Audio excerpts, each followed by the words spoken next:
Promulgation of Universal Peace by Abdul Baha Abbas, December 2nd, 1912. Talk at the home of Mr. and Mrs. Edward B. Kinney, 780 West End Avenue, New York. Notes by Edna McKinney. These are the days of my farewell to you, for I am sailing on the 5th of the month. Wherever I went in this country, I returned always to New York City. This is my 4th or 5th visit here, and now I am going away to the Orient. It will be difficult for me to visit this country again, except it be the will of God. I must, therefore, give you my instructions and exhortations today, and these are none other than the teachings of Baha'u'llah. You must manifest complete love and affection toward all mankind. Do not exalt yourselves above others, but consider all as your equals, recognizing them as the servants of one God. Know that God is compassionate toward all. Therefore, love all from the depths of your hearts. Prefer all religionists before yourselves. Be filled with love for every race, and be kind toward the people of all nationalities. Never speak disparagingly of others, but praise without distinction. Pollute not your tongues by speaking evil of another. Recognize your enemies as friends, and consider those who wish you evil as the wishers of good. You must not see evil as evil, and then compromise with your opinion. For to treat in a smooth, kindly way one whom you consider evil or an enemy is hypocrisy, and this is not worthy or allowable. You must consider your enemies as your friends. Look upon your evil wishers as your well-wishers, and treat them accordingly. Act in such a way that your heart may be free from hatred. Let not your heart be offended with anyone. If someone commits an error and wrong toward you, you must instantly forgive him. Do not complain of others. Refrain from reprimanding them. And if you wish to give admonition or advice, let it be offered in such a way that it will not burden the hearer. Turn all your thoughts toward bringing joy to hearts. Beware, lest ye offend any heart. Assist the world of humanity as much as possible. Be the source of consolation to every sad one. Assist every weak one. Be helpful to every indigent one. Care for every sick one. Be the cause of glorification to every lowly one, and shelter those who are overshadowed by fear. In brief, let each one of you be as a lamp, shining forth with the light of the virtues of the world of humanity. Be trustworthy, sincere, affectionate, and replete with chastity. Be illumined, be spiritual, be divine, be glorious. Be quickened of God. Be a Baha'i. Is that glorious one, or what's that mean? December 2nd, 1912. Talk at home of Mr. and Mrs. Edward B. Kinney, 780 West End Avenue, New York. Notes by Esther Foster. Is it Esther?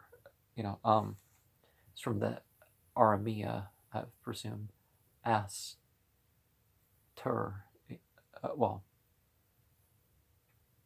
Yeah. You are all welcome. This is a goodly assemblage. Praise be to God. The hearts are directed to the kingdom of Abha, and souls are rejoiced by the glad tidings of God. I will speak to you concerning the special teachings of Baha'u'llah, all the divine principles announced by the tongue of the prophets of the past are to be found in the words of Baha'u'llah. But in addition to these, he has revealed certain new teachings which are not found in any of the sacred books of former times. What are these? I shall mention some of them. The others, which are many in number, may be found in the books, tablets, and epistles written by Baha'u'llah, such as the hidden words, the glad tidings, the words of paradise, Tajalliyat, Barazat, and others. Likewise, in the Kitab-e-Aqdas, there are new teachings which cannot be found in any of the past books or epistles of the prophets. A fundamental teaching of Baha'u'llah is the oneness of the world of humanity. Addressing mankind, he says, "Ye are all leaves of one tree and the fruits of one branch." By this is meant the world of humanity is like a tree, the nations or people are the different limbs and branches of that tree, and the individual human creatures are as the fruits and blossoms thereof.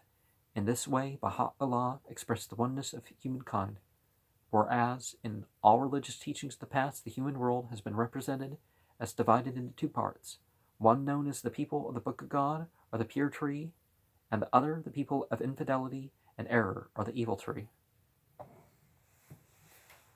Well, people can certainly choose to be of those sides, but the other part that was expressed, you're going to find it over here, some other places in here too.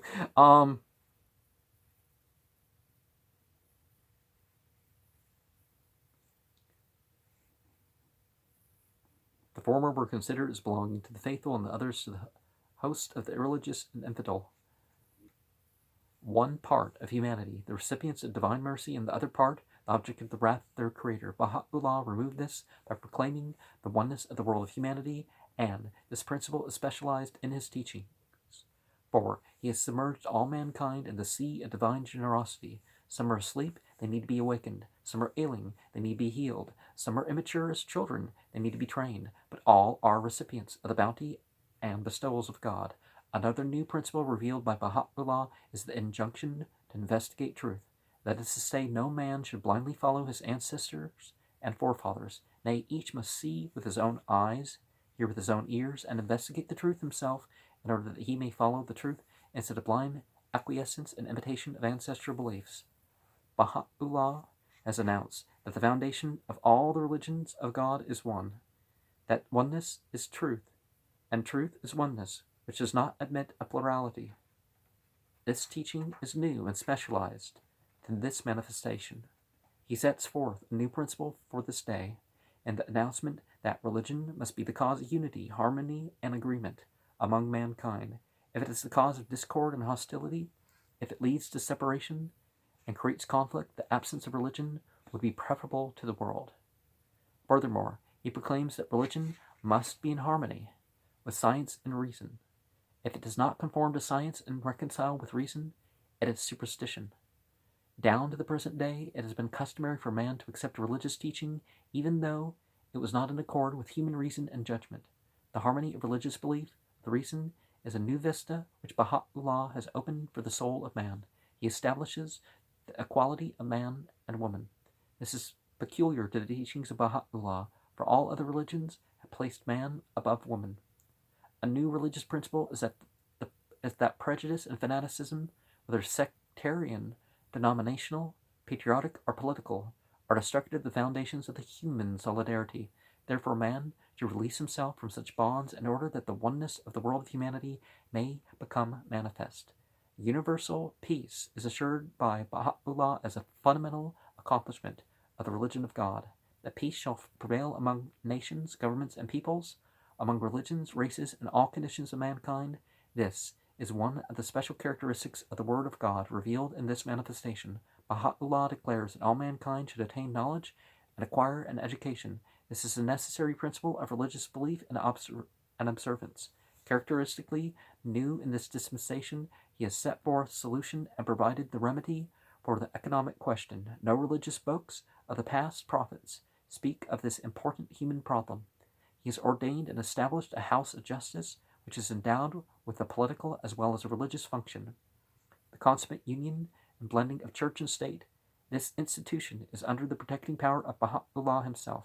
A universal or international house of justice shall also be organized. Its rulings shall be in accordance with the commands and teachings of Baha'u'llah, and that which the universal house of justice ordains shall be obeyed by all mankind. This international house of justice shall be appointed and organized from the houses of justice of the whole world, and all the world shall come under its administration. As to the most great characteristic of the revelation of Baha'u'llah, a specific teaching not given by any of the prophets of the past, it is the ordination and appointment of the center of the covenant. By this appointment and provision, he has safeguarded and protected the religion of God against differences and schisms. making it impossible for anyone to create a new sect or faction of belief. To ensure unity and agreement, he has entered into a new covenant with all the peoples of the world, including the interpreter and explainer of his teachings, so that no one may interpret or explain the religion of God according to his own view or opinion, and thus create a sect founded upon his individual understanding of the divine words. Well, those lines by himself is pretty good teaching. The Book of the Covenant, our Testament of Baha'u'llah, is the means of preventing such a possibility. For whosoever shall speak from the authority of himself alone shall be degraded. Be informed and cognizant of this.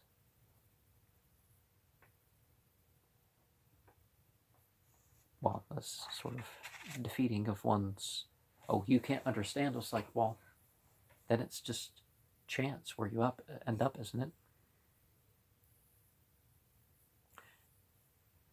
Beware lest anyone shall secretly question or deny this to you.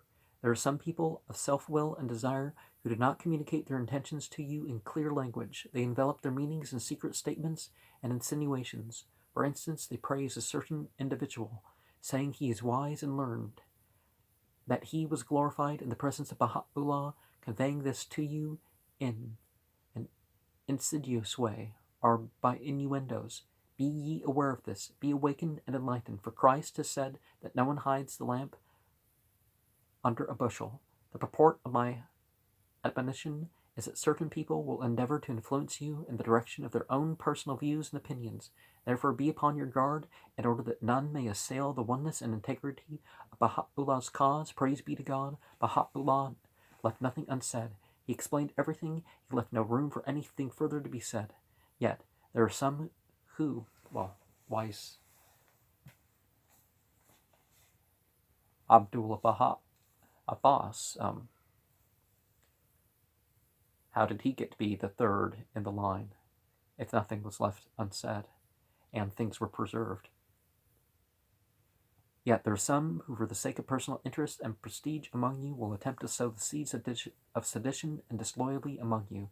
To protect and safeguard the religion of God from this and all other attack, the center of the covenant has been named and appointed by Baha'u'llah. Therefore, if anyone shall set forth a statement in praise or recognition of another, then this appointed center